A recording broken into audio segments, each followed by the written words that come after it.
जय श्री कृष्ण। ओम नमो भगवते वासुदेवाय नमः।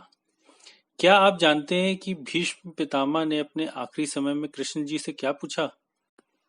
महाभारत के युद्ध के समाप्त होने के बाद और युधिष्ठिर के राज्य अभिषेक के बाद सारे पांडव श्री कृष्ण जी के साथ भीष्म पितामह जी से मिलने आए। श्री कृष्ण जी ने भीष्म पितामह से कहा कि महाराज युधिष्ठिर का मन बड़ा अशांत है युद्ध के बाद, तो कृपया आप उनको उपदेश दीजिए और उनका मन शांत कीजिए।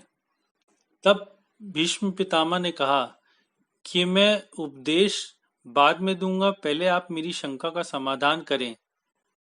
उन्होंने कहा कि मेरा जीवन निष्पाप है, मेरा मन पवित्र है और मेरी इंद्रियां भी शुद्ध हैं, तब भी मुझे दंड क्यों मिला कि मुझे बाण शैया पर सोना पड़ा। भगवान ने कहा कि आपने कोई पाप नहीं किया है, यह सच है, और और इसी कारण से तो मैं आपसे मिलने आया हूं। आपने स्वयं कोई पाप नहीं किया, फिर भी आपने अपनी आंखों से पाप होता हुआ देखा है। आपने जो पाप देखा उसी की ये सजा है। कोई पाप करे उसे देखना भी पाप है, किसी पाप का विचार करना भी पाप है, किसी पाप को देखना नहीं, सुनना भी नहीं और किसी से कहना भी नहीं चाहिए। भीष्म पितामह जी ने कहा, मैंने कौन सा पाप देखा है?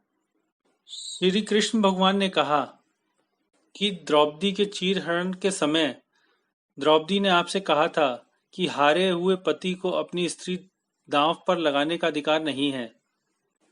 पितामह, आप न्याय करें।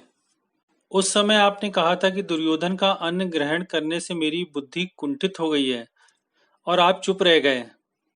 ऐसा घोर पाप सभा में हो रहा हो और आप उसे देखते रहे, ये आप जैसे ज्ञानी को शोभा नहीं देता। द्रौपदी का अपमान आप सभागृह में देखते रहे, और इसी पाप के कारण आपको यह सजा मिल रही है।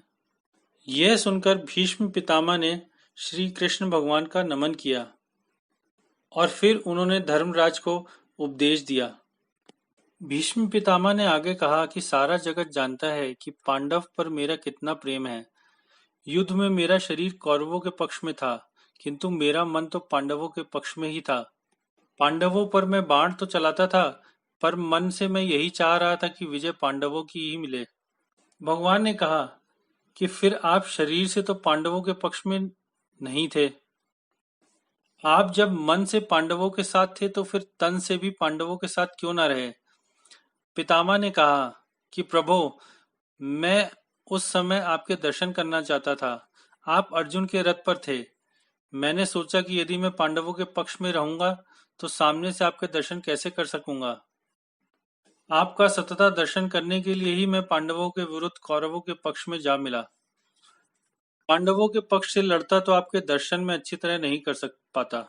के बाद भीष्म पितामह ने भगवान श्री कृष्ण की स्तुति करने के बाद उत्तरायण में देह का त्याग किया।